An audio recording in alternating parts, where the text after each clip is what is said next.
love it with some passion. Rubber band and the money that keeps stacking. Got a honey who come with elite fashion. She too fine, I tell her that thing magic. You ain't a hustle, you broke, well that seems tragic. Gotta catch in the field like deep passes. I tell her plug if it's sticky, then please bag it. I need the best cause I grew up beneath madness. Need a Matt Burgundy Mercy. Jewelry so heavy it might hurt me. Smoking extra kill, that extra seal. Whoa, Buffalo money need extra bills till I'm eating so much. Whoa, what is going on, ladies and gentlemen? It's your boy JSpenceTheKing, and I am back with the chop up, and I got my crew with me. Well, right now this week I got one half of my crew with me because my man Antwan is doing some traveling, but we're gonna talk about that. We're gonna get Antwan involved. And listen, you are listening to this on the Buffalo Rumblers vidcast and podcast network presented by Picasso Pizza. Treat yourself to the most flavorful pizza on game day. Picasso's, we are pizza, shipping locally and nationwide. Order online at picassopizza.net. Listen, Sturros, we in the building, man. You on the chopping block. What's going on, dog? Hey, it's a chop up season, so you already know what it is, man. I'm excited to be here on this lovely day. So let's get in it, baby. Hey, man. So I'm gonna get right into it. So first, before I get right into it, I want to explain. So the chop up. This is the third year that I'm doing the chop up. I'm excited to do it. The first year, y'all know me and Mookie Hawkins did it, and shout out to Mookie. Shout out to 1080 WFO, everything with the Buff fan base, everything they got going over there. Shout out to Justice, Robin, everybody. I'm gonna forget somebody, so I'm gonna stop shouting people out. But shout out to everybody over there. Look, the first year was dope. I had a lot of fun doing it. Second year, I tried to switch up, wanted to do like some inclusiveness, tried to do some things. Joined forces with the Bills Mafia babes. Kristen and Ange joined us, and that was a good time. We had a lot of fun. They went to a lot of games last year, so they got to pop in and give us some energy on Saturday nights.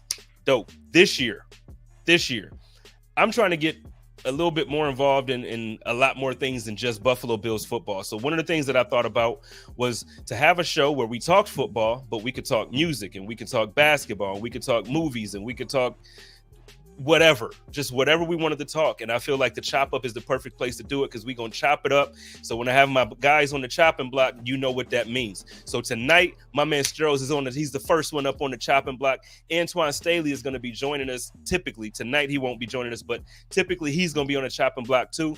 And it's about to go down. So let's get right into it. First things first, Sturros. Okay, we lost against the Dolphins last week, right? Tua went down in the second quarter with what appeared to be a concussion. They said he was being evaluated for a concussion. Dude got up, did the stanky leg in the middle of the field. Then they took him in the back. He came back out in the third quarter. They won the game. Now you look at Thursday, a couple nights ago, and now this dude is out. He goes down with a concussion again, and it has to be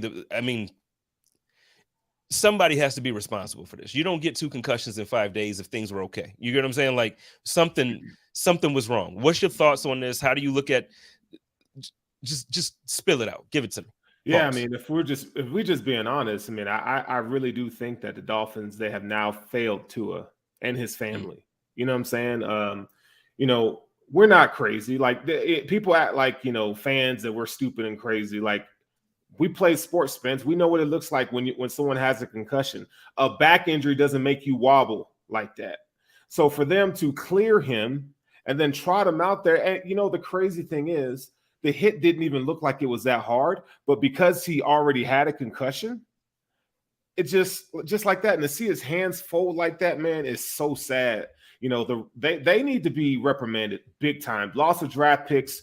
I mean, I don't know how the NFL wants to handle this, but it's one of those things where you can't sweep it under the rug. And considering, all the cases that have been out with CTE and the concussions, it just goes to show you that the NFL sometimes they're not really all about player safety. They're more about the bottom dollar. And that's why Tua was out there. So, I definitely would condemn the Dolphins ownership, their coaching staff, because they were not good stewards of souls, of people. And I think they need to be handled for that. And you know what? It's one of those things, again, you said it right, like fans and, whether you want to call us content creators or call us whatever you want to call us, like the thing is, we're not dumb. And the fact that we we invest into this stuff and we watch more football than most people. Like, because we're content creators and we're trying to get to whatever level and do whatever things that we're trying to do, like, we really get invested in this stuff. So you're right. I know what a concussion looks like when a guy gets hit a certain way and he can't stand up straight. Or I know when, you see a certain injury and it's like, no, that dude might not play next week. Like, for instance, I know Joe last game, he's like, I think Ed Oliver is going to play. And I'm like, man, the way the dude was limping at the Titans game. Yeah. There's no way I see him playing. And it's just, again, you just learn those things. And so when you look at this, it's like, come on, man. Like, it didn't take a doctor. It didn't take a rocket scientist to say Tua shouldn't be playing the second half of that Bills game, or he shouldn't have been on the field against the AFC defending champion Bengals. He just shouldn't have been there. So, it's one of those things where it's like, you can phrase it how you want. I know the coach has been out here trying to make statements to make things look better, but I think he's been making it look worse, and then on top of it, who the hell thinks it was a good idea to put a quarterback on a plane immediately after suffering a head injury like that? Yeah, let's change air pressure and let's take him to, like, that's smart. Let's go ahead and do that. That's a good point. I didn't even think about that. And you know what the crazy thing is that, there's a tweet, oh yeah, me and Tua, we watched a movie. Nobody cares that you watched a movie. Like, that dude cares. That dude doesn't even know if he's going to be able to play football ever again. Like, come on, man. Like, it's just tasteless, dude. Dude, they failed him. You know what? Even if we didn't even have this situation right now with Tua, the way they treated him last year, with the whole Deshaun Watson thing and the Tom Brady thing, they really disrespected Tua. I'm gonna always be a fan of Tua, just because of the man he is off the field. But it's just tasteless, man. Like, the Dolphins, dude, mad, dude. And you know what? Bills Mafia has showed up because donating money to the to his foundation. So if you guys are, if you still haven't done so and you want to do something really good for Tua and the people he has influence with, man, make sure you donate to his foundation. You know how Bills Mafia do. Yeah, and you know what? On top of that, and I'm not gonna have a Bills Mafia war right now, but it kind of bothered me. I ain't gonna front, because I posted about it, and you had some people coming at me like, "Oh, so you're not gonna donate to the Hurricane, or you're not gonna donate to? Why are we donating to Tua?"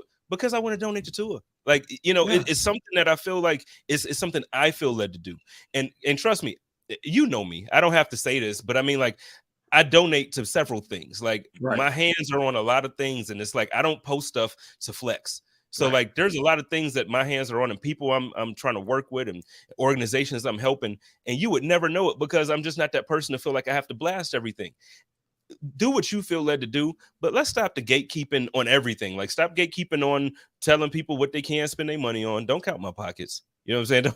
Don't count my pockets, man. Don't do it, because you know what I mean, you're gonna get tired. Don't do it. Don't do it. When they say playing with my money, it's like playing with my emotions. You know what I'm saying? Yeah. So, but again, like, to the point, man, really shout out to Tua, man. I hope and wish that young man a speedy recovery. Like, I feel horribly about it, man. And I know obviously it wasn't me, it wasn't us, but it's just like, like you said, the team failed him. And really the NFL failed him. I'm gonna take a step. The NFL failed him because I feel like they should have stepped in and said, wait a minute, the investigation wasn't, I guess, scheduled to really take effect or go into effect until after Thursday's game. So it's like this should have been a priority. It should have been something that was, okay, this happened Sunday, Monday morning, we in Miami at your facility, and we gonna figure this thing out. It ain't next week. Yeah. It ain't next week, because if you putting that player back on the field and you're risking him, that, I don't know, whatever. Moving on. Different topic. But again, well wishes to Tua. We hope that you do well. And I tell you what, Miami fans, we don't like y'all, but listen, when it comes to something like this, man, we put those things to the side. We rooting for your guy. We're rooting for your quarterback. And that's the thing too, is Bills fans, man, I don't want to win because your guy is gone. I want to, right. You know what I mean? I'm trying to slap. I'm trying to come in and just, you know what I mean? Like, that's what I want. Yeah. So no, we want y'all to get y'all guy back. So moving on. Let me ask you this, man. Did you hear about Brett Favre? I did, man, but enlighten me. There's something that I don't know. Okay, so obviously we heard a couple weeks ago about how, he was allocating, or he was working with politicians to allocate funds or reallocate funds that were supposed to be welfare funds in the state of Mississippi to state-of-the-art facility for his daughter's college where she plays volleyball. Okay, dirtbag material off the rip, right? Just dirtbag material. Then you go from there. Now his own foundation that apparently is supposed to benefit children with cancer and other less fortunate people. He took money from there and allocated it to this. And then it comes out that I guess somebody reached him at his home or reached him somehow.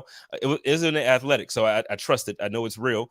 And basically he tried to defend it like, y'all mad at me because I've worked and I've tried to figure out how to do things for my daughter. Like he just got defensive as if he did everything right. And it's like, hold on, man, pump your brakes, man. Like, first of all, you stole from the poorest people in your state. And then you stole from your own foundation. Dirtbag. Where are you at with it? Man, first of all, how do you steal from federal government funds from the state of Mississippi, knowing that, demographically it's one of it's the poorest state in America? Okay. I mean, they barely have running water to drink, right?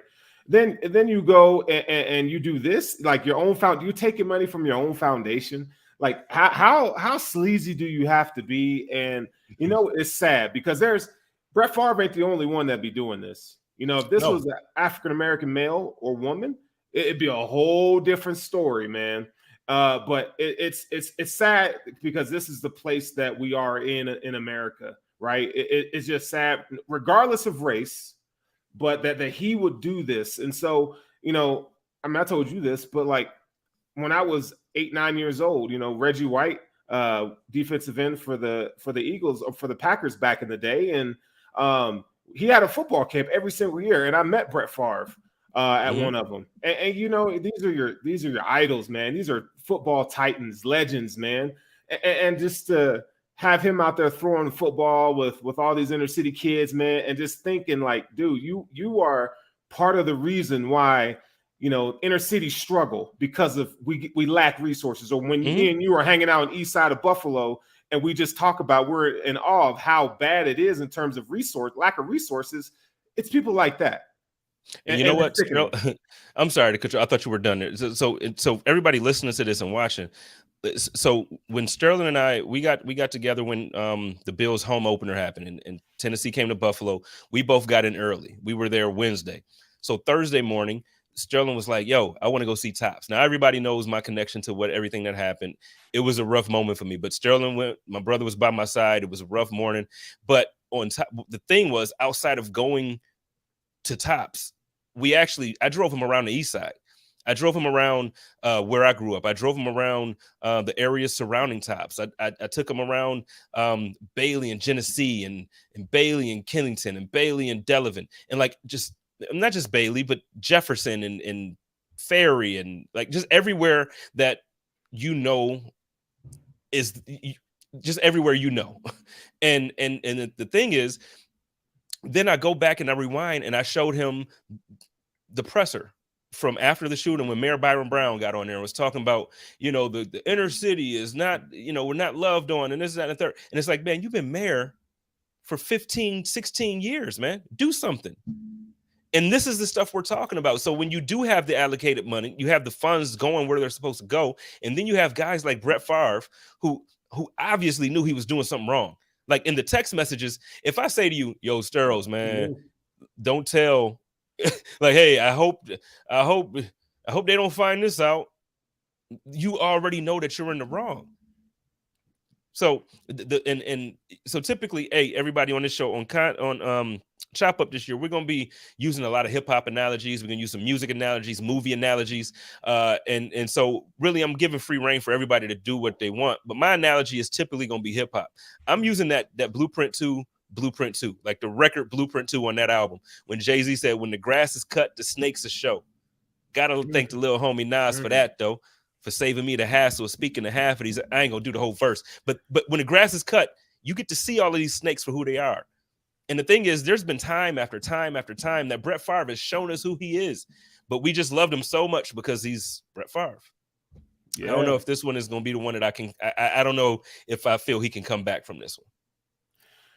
Yeah, I stick a fork in him for me. Cool. I mean, whatever he did on the football field is one thing, but man, I just don't think, in corporate America, they may sweep it under the rug, but for people who really know what's up, it's a wrap for me, man. I really can't stick behind that like at all. I could care less where somebody resides politically, but there's a moral compass and just being a good human overall, and he's showing that he's not. And this this incident, and there's plenty of others where during his career he had issues. So I don't expect anybody to be perfect, but man, you gotta do better than that. Got to be better than that. Real talk, real quick, like this is feeling serious. Like I feel like this is like a interview on like, I don't know. I don't want it to feel like that. Let's get this energy right. Like I feel like we talking and we ain't brothers. Let's get this energy right. I know Antwan's not here, so if y'all don't know who Antwan Staley is, go follow him on Twitter. He's that dude. I'm gonna just tell y'all, he covers the Jets right now. Boo, but he's a good friend of the Bills Mafia. He's a good friend of I think he used to work with Cover One at one point. So he's a good friend. Okay, go follow Antwan. He's gonna be a big part of this show. He's gonna be a huge part of it. So let's talk a little bit real quick about outside of the Bills game. But I need some energy from you because this show ain't feeling like the chop up. I need it to be the chop up. So outside of the Bills game, what game are you looking forward to watching this weekend? I feel like it changes on the hour for me. I think this is a really good. It's a really good week, dog. And as I'm drinking this skinny margarita right now, and it's delicious. But I'd say, I'm looking at the Seattle and Detroit game. It's not, you're not going to see a lot of headlines on it, but you look at this Detroit Lions team, and they haven't made the playoffs in God knows how long, right? But they're putting this young team together, and I like what they're doing, man. They're explosive on offense. Wait till they get Jameson Williams back in the fold from an ACL, and I bet a lot of money on this game this week. So they're 3-point favorites, and I need them to go on to win this game. And on the other side, you got Seattle. Geno Smith is playing. He's playing all right for a backup journeyman, but there's so many holes in this roster. I just want to see Detroit kind of, except for when they play the Bills. I want to see Detroit make some noise, man, get in the playoffs, because that NFC is a lot weaker than the AFC. So that's the game I'm looking forward to. They got a lot of injuries right now, though. I feel like St. Brown and Swift is out, so that's gonna be rough, man. It's now I like Williams. I love Williams. I actually love his personality. I love who he is. So it makes you want to root for him. But it's like, is the talent the same level as when you're talking about? Obviously, I don't think so. And then the receivers, when you got Brown out, that's your guy. So when your number one dude is out, I don't know, Sterls. Yeah, they need. Look, Seattle is as they're worse. They're worser, and that's not even a word. They are buns. Okay, so I still expect the Detroit Lions to win that game, but I think it's one of those tests as a young team. Like how are you gonna to kind of get right for this game? You know what I'm saying? Like, because we saw this with the Bills a while ago, like when they were young and still trying to find their way. These are the kind of games that kind of make your team. You know what I'm saying? That kind of set you up for your future. So for them, it's a big game. It's a huge game. And to your point earlier, though, Geno Smith, not only did he surprised me the first game. Mm-hmm. He looked pretty good. And honestly, I don't want to say the first game. So far this season, he surprised me. He doesn't look like, Rex Ryan coached Geno Smith. He looks a whole lot better. But listen, man, on the flip side of what you're saying, what the hell is happening to Russell Wilson out there in Denver? Where you at, man? Like, that's what I'm worried about. Oh, man. It's so bad out here right now. So during the game, I got friends who go to these games, and they're screaming. They're counting down the play clock, for Nathaniel Hackett. And I think anytime you have to get a hired gun to come in and help you with clock management, I mean, I think it's awful. But Russell Wilson, man, I don't know if it's, the style of offense that he's in. I think he needs to be, I think he's always been good at play action, but he doesn't scramble and run around anymore. And I think that was one of the things that made him who he is today. So hopefully he can get back to that. But there shouldn't be an excuse for that offense when you got Cortland Sutton, Jerry Jeudy, Hamlin over there, and Javonte Williams is such a dog. Like, Russell Wilson should be going there and just killing it. And then their offense is anemic. Their defense is really good, but Hey man, the AFC West is tough, and I don't think the Chargers are going to be what they're supposed to be. Neither are the Raiders. So you would expect like the Broncos need to seize the moment, even though they're 2-1. But man, they really do look beatable. They do, and that's the part that's scaring me because, I think I said to you personally, like I think Jerry Jeudy is one of those guys that once he kind of just figures it out and gets some type of connection with Russell Wilson, I think he's the number one receiver out there. I know Cortland Sutton is that dude, and I'm not taking nothing from him. Right. I just really think Jerry Jeudy is that good. Like I think he's undervalued because of the injuries, and then he has some off-field stuff that they need, aside from that, though, I think he's going to do it. Yeah. And then you're right about the coaching, man. I'm a little embarrassed to call Nate Hackett a former Buffalo Bills coach, man. Like the stuff that this dude been doing, it's like, yo, how do you get that? I think me or you could do a better job in that in that game management situation. Absolutely. And I'm not even saying that lightly. Right. Like, come on, man. My nephew who plays Madden can have better clock management and understanding of the game than that.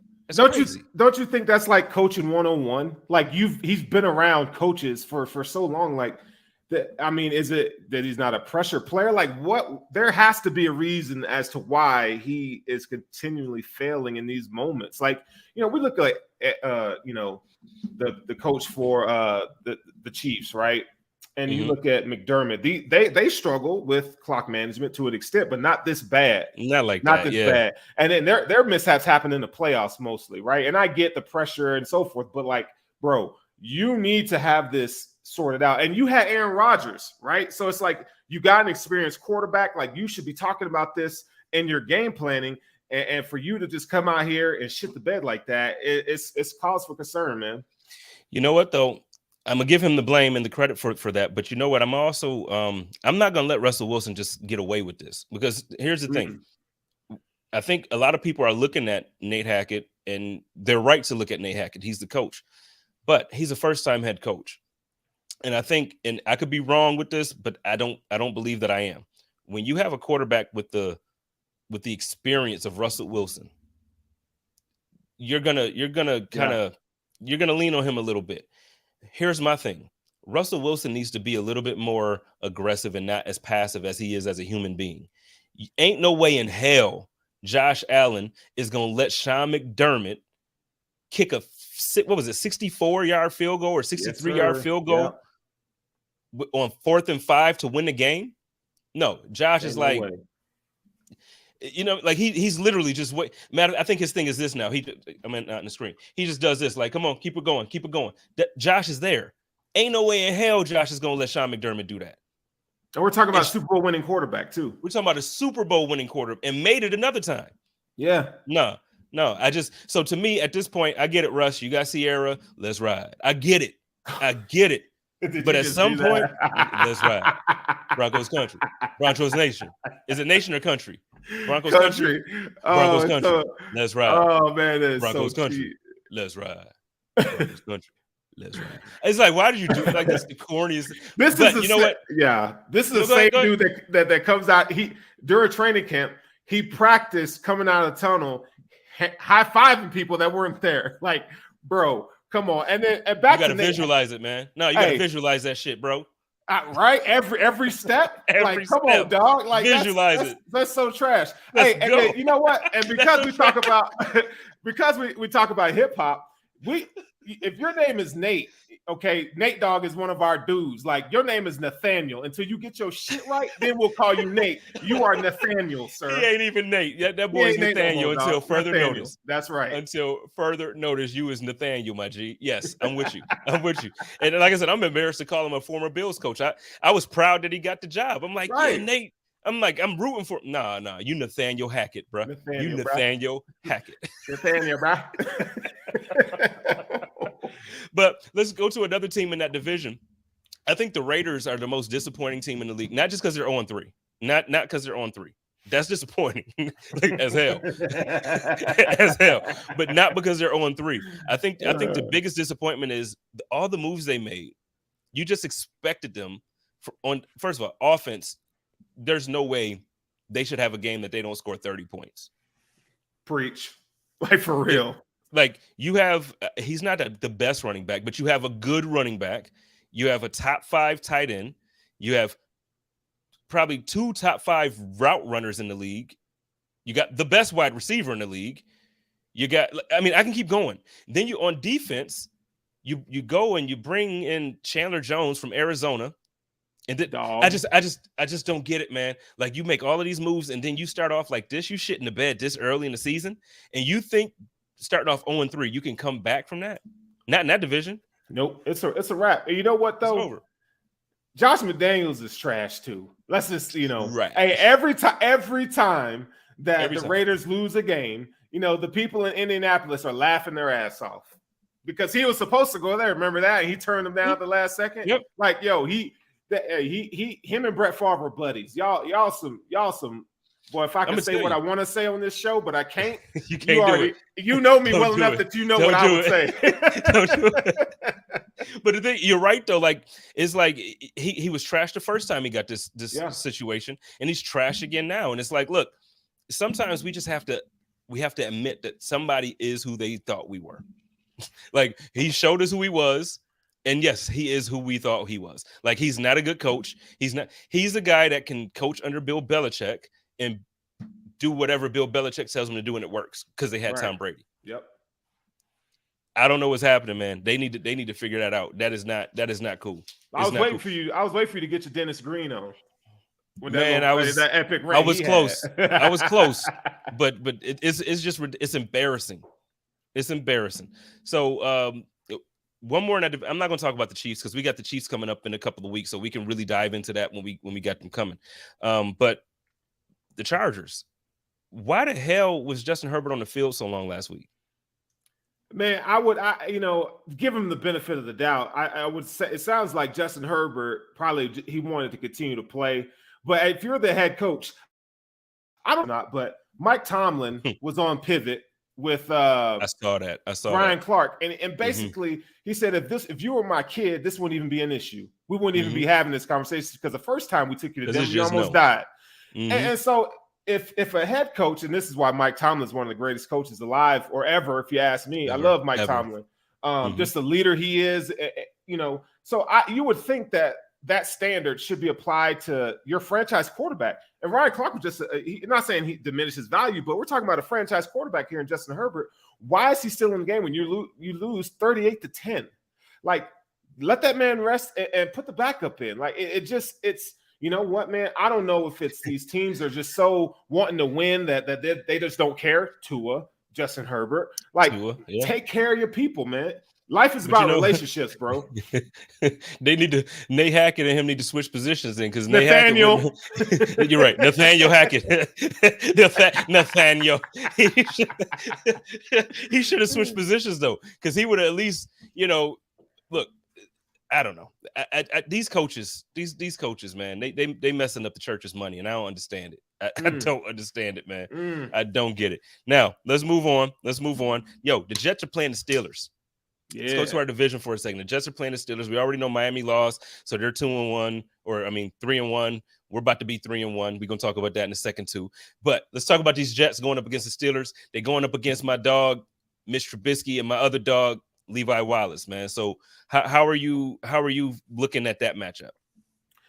Man, it's an interesting matchup because first of all, why is Mitch even playing still at this point? I mean, you got dogs at wide receiver, you got Najee at running back, you can't get a run game going, and Deontay Thompson, he's on my fantasy football team and he ain't doing nothing, so I had to take him out, bro. So that's maddening, but Mitchell Trubisky is a liability at quarterback. I think he's a good backup, but if you have to have him start, I mean, I think it's just not good. And so that offense looks really bad. Ben Roethlisberger had a better offensive output than Mitchell Trubisky has through 3 games. And that's crazy. And that's crazy to think, right? So there's that side of the ball. TJ Watt's still nursing an injury. Their defense is not as strong as it once was, especially without TJ Watt. That's something to be concerned about. But on the other side of the ball, or on the other team, the MILF God is coming back this week, and I'm excited about that. I'm excited about seeing my man Zach Wilson play. He been playing all offseason, bro. He been playing. my man's been playing. So all that planning he was doing in his offseason, I got to see that happen on the field, bro. I got to see it. So I was still PC. I didn't say anything that was like, oh my gosh, you're going to have to censor this. But he's no, you didn't say anything bad. It's just, yeah, you didn't say anything bad. You're right. I was one of the ones that I actually thought Zach Wilson was going to have a year. Not like I didn't think he was going to be Josh. I didn't think he was going to be Patrick Mahomes. But I thought, all the criticisms, I was hoping that this year he would say, nah, man, I'm here to stay. I don't need the Jets to spend another first round draft pick on another quarterback next season. Like, that's what I was looking forward to seeing him do this year. And that injury and, weird things happen. And, but get Joe Flacco out of there. I know he's playing okay. I know his numbers look good. But get him out of there, man. Like, get Zach Wilson on here and let him do his thing. New Jersey deserves that. There you go. Yeah. New Jersey deserves that. I feel bad because B is in Jersey, but technically she's one of us, so I'll be feeling bad when I have to clown Jersey, but it's not personal, B. It ain't you. It ain't you. Shout out to B. Shout out to B, man. Queen B. Let's get it. Shout out to B. So let's talk a little bit about our game. Because we ain't gonna keep this going for too long. We're gonna have a short show. Like I said, normally Antwan is gonna be with us and he'll have a lot of input, and these shows will be a lot of fun. This one, to me, this is fun too, but I can't wait for y'all to see the dynamic with Antwan, man. It's fun. It's a lot of fun. So let's talk about the Bills and the Ravens. First of all, it's gonna be a slippery, wet, nasty game. That probably is not the way I should have described it. Now that I thought of it, let's set it the way it came out. It's probably not. I mean, Zach Wilson's proud of you. The MILF God is proud of me. Yo, but you know what? It's gonna be a game, man. And one of the things for me, and I'll say this, and then I'll throw it right to you. I'm not worried about it. I'm Lamar Jackson scares me as always. That dude is a beast, and I'll go into that after you talk. But the thing that doesn't scare me about it is that rain don't bother Josh. Historically, when we've seen him in weather games besides the New England game, rain does not bother Josh. That New England game was rain, wind, like literally, like it was everything involved. It was sleet, snow, slushy shit. I was out there for a funeral. My aunt Denise passed away that week, and I was mad. People was trying to give me tickets because I was in. It was like, come to the game. You can have. I said, hell no. That slushy shit is on the ground. I don't want that. So that was when Josh had issues with like 30-mile-an-hour winds. I don't think this is going to be a problem. Yeah, man. And, they're going to be without one of their better defensive linemen, and Michael Pierce, and he's out for the season. It sucks for him. Prayers go up to you, man. I think it's a bicep injury, but their front seven is what's really struggling.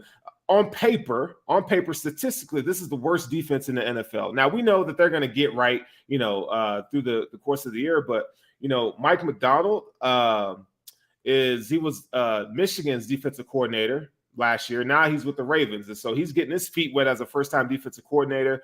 So that defense is looking real bad. And the crazy thing is that they rely so much on their corners to play man covers. They don't like to play zone. And that's one of the reasons why they let the Dolphins creep back up on them, because they were forced to play zone. So I want to see the Bills get a run game going. I mean, you got to at some point. And I like you. I'm not worried about Josh in the rain.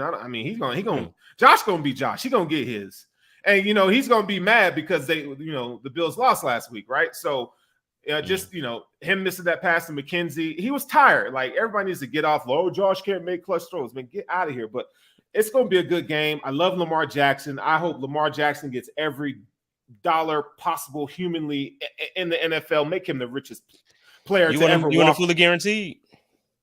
For him, yeah. You know what? See, I disagree. I want him to have a fully guaranteed just because of the stuff he has to go, just the drama of being a black quarterback.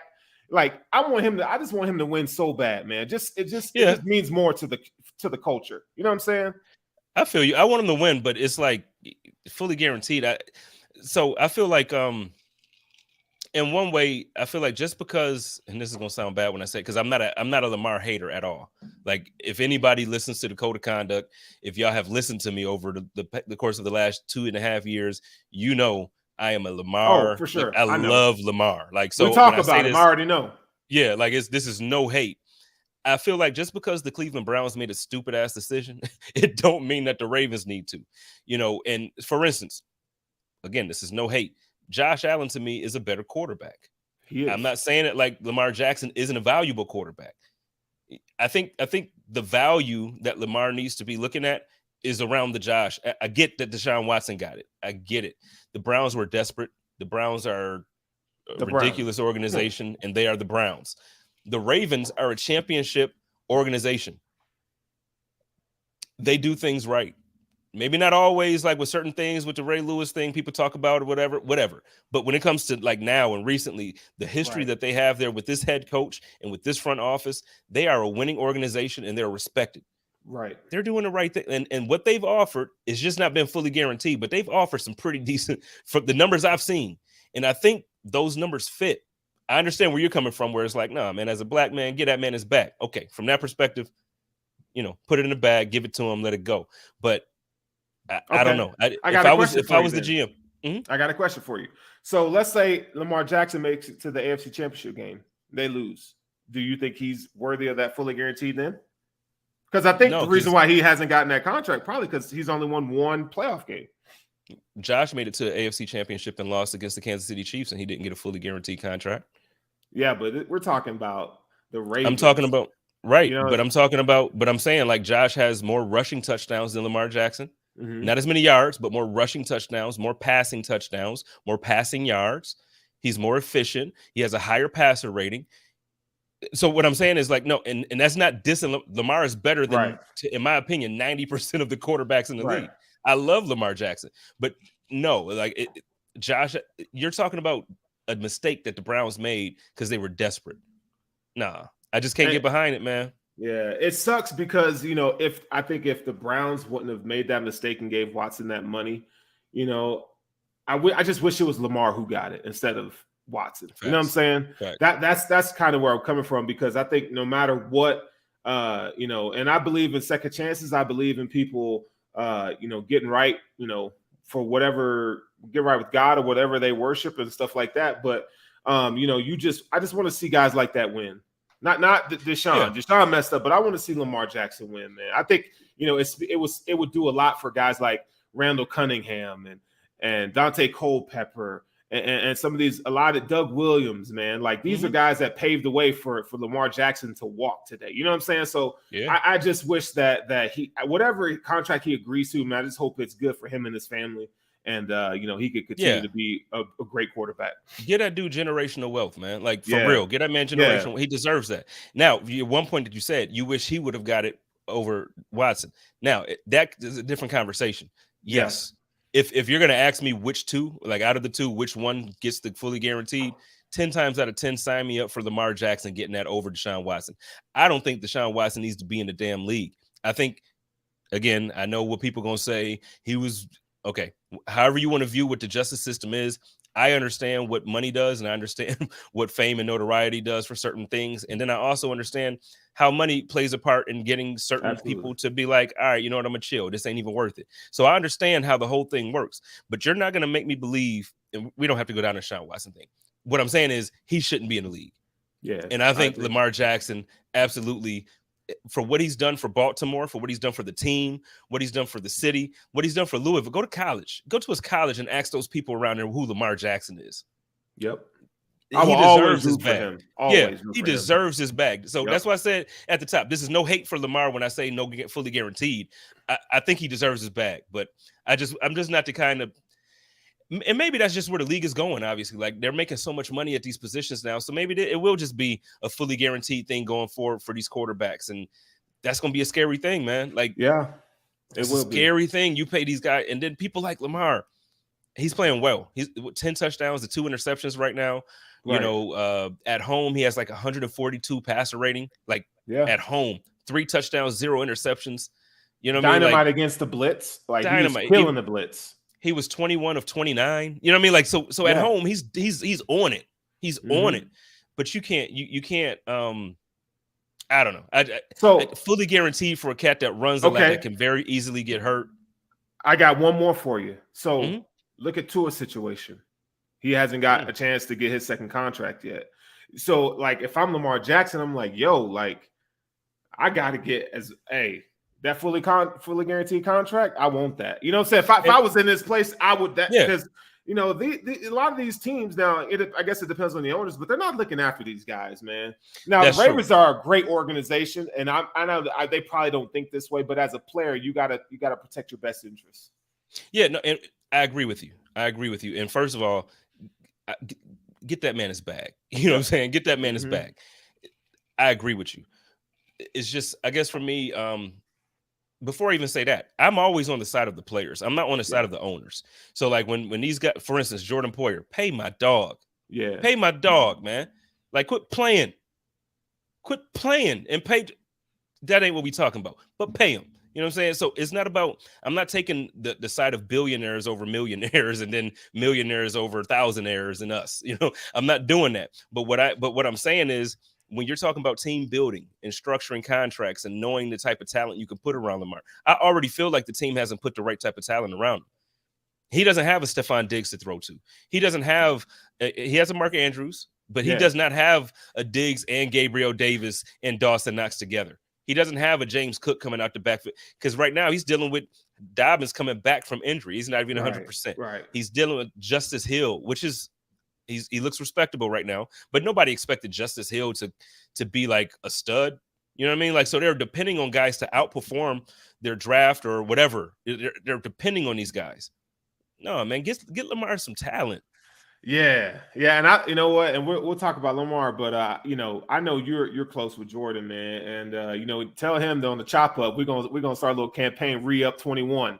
We need to get re-up 21. We're gonna make shirts and everything because our guy needs the bag, bro. He needs the bag. But back to Lamar. What? Yeah, go ahead. It's a tragedy. Real quick, just on that, it's a tragedy, man, because now you're looking at Micah Hyde out. And I was very, very happy with what the young guys did last week against Miami.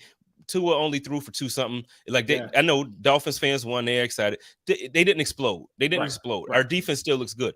But you're fooling yourself if you think if Jordan Poyer was in that game, you're fooling yourself if you're fooling your damn self. Yes, sir. Pay my dog Jordan. Preach. And he ain't told me. I haven't talked to him recently. He ain't told me to come on. Like, he ain't asking me for these nothing. I'm telling you from watching the game of football that there are not 4 guys at his position in the league that's as good as him. That's what I'm telling you. And when I watch the film, because now I watch every game, man, there are not 4 guys at his position in the league that's better than him. Pay that man his money. I agree. And he means a lot. He means a lot to the team, to the locker room, to the city. Like, there's no question, bro. Let him ride in the sunset. Let's make t-shirts that hopefully nobody takes our idea. But you know, back to the Ravens, dog. People be stealing. You already know. People be stealing. back to the Ravens, man. You know, it's like I think if the key to this game is if you can eliminate Mark Andrews, it's over. You know, I think Lamar likes to hit him between the numbers up the seam. You know, so you're going to bracket him with Poyer or Milano. If we can eliminate, you know, this is perfect perfect matchup for the Bills because we play zone coverage and you got 2 of the best coverage linebackers in the league and your boy Tremaine Edmonds and Matt Milano. I think, you know, the Bills can be opportunistic against this offense. And, you know, going from the historical point of view, you know, the Bills have played Lamar Jackson very well. You know, Lamar Jackson hasn't popped off. Now, I will say that Lamar has grown since the Bills have seen him in the playoffs. But I just think, you know, this is where you trust your coaching in this aspect. And I really do think that McDermott and Frazier are going to have a really good game plan going into this week. Yeah, I agree.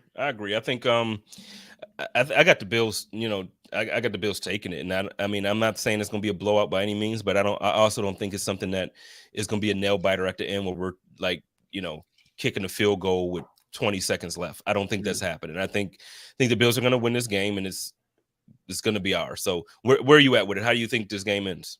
I think the Bills win by 10, at least by 10 points. You know, I think it's going to be like a 34-20 game. You know, I think Lamar Jackson is going to get his 200 and I don't think he's going to have over 250 yards passing. I would say put him at 220 and maybe 60 yards rushing, 2 touchdowns. I just think that with Ed Oliver coming back in the fold, and you're going to get that organic pressure up the middle. I think that's going to force Lamar outside, and then you're going to funnel him into Rousseau and Von Miller. So, you know, it's going to give these cornerbacks, whoever we tried out there. I know Dane Jackson's going to be back in the fold, it sounds like. So and Kyrie Elam is going to have another start under his belt, which is going to be beneficial to him with Jordan Poyer in the backside. I think we're going to be good. So I expect this defense to get a couple turnovers, and I expect the Bills to win by at least 10 points. I agree. That literally, I agree about the turnovers. It's going to be rainy. It's going to be 60 degrees and rain. It's like a 90% chance of rain at game time, and it's going to be like that. So, no, I fully expect it to be some fumbles. I expect it to be a couple interceptions, some big hits. What I'm looking forward to seeing, though, I really need to see now for 3 games. Tremaine Edmonds he's been playing, man. Like that for dude, real, yeah. Like. And I know for the last couple of years I've been on this campaign where I'm hyping him up, but I'm telling you, like, for real, when you watch it this year, this dude is really making his presence felt every game. This game is going to be important for him and Matt Milano to help out with Mark Andrews. That dude is a beast. He is a monster, and it's not a game. But then also, when Lamar Jackson gets ready to break containment and he's getting ready to run, I need Tremaine Edmonds to be that Tremaine Edmonds that, yep. I talk often about him being able to run sideline to sideline with anybody in the league and blah, blah, blah. I need you not to miss tackles with the most elusive quarterback in the NFL. Yep. And the Bills this year have been really good. They're top 5 in the league in terms of tackling. That's a big difference. I think a lot of that starts up front with Daquan Jones and his ability to 2-gap and let these linebackers play free, keep them clean. So, yeah, I agree. And you know what, man? Tremaine is playing downhill. He's triggering downhill so well this year. There's no hesitation. You see the speed and the athleticism. I mean, he is playing like a dog. And people talk about, well, Tremaine doesn't hit hard. Have you seen him this year? He laying folks out. And Spence, what do you call it? Bodies. That's what I thought. Yeah, bodies. So Tremaine's been catching bodies. I expect that to continue to happen throughout the year. Hey, I'm looking forward to it, man. So it's going to be a good game. You got the Bills by 10. I got the Bills. Really, I got them by like 7, a touchdown, maybe 31-24, something like that. But like I said, it's not going to come. And I feel like the 24 is going to be like last minute. They will score to make it look respectable. Mm-hmm. But, I think the Bills fans should be confident going into this game tomorrow. So, let's get on out of here. I'm going to let you go ahead and get ready. I know tomorrow you got something going on in the morning before the game. Why don't you let everybody know what's going on, when it's going on, and where it's going on? Yeah, so you already know. So intentional grounding is kicking off. Okay, we had a really good week last week, but you can find us on Buffalo Rumblings Vidcast Network.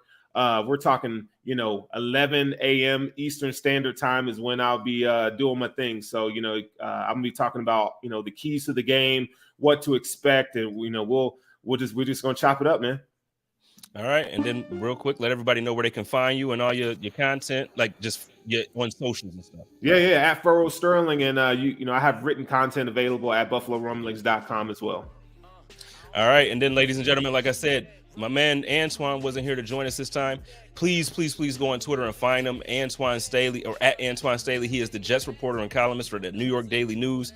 He is going to be a part of the show, and he's that dude. So shout out to my man Antwan. Shout out to Bills Mafia. You already know how we do. It's the chop up off the chopping block. Love y'all. Peace. Any mercy, jewelry so heavy it might hurt me. Smoking extra kill, that extra seal. Whoa, Buffalo money need extra.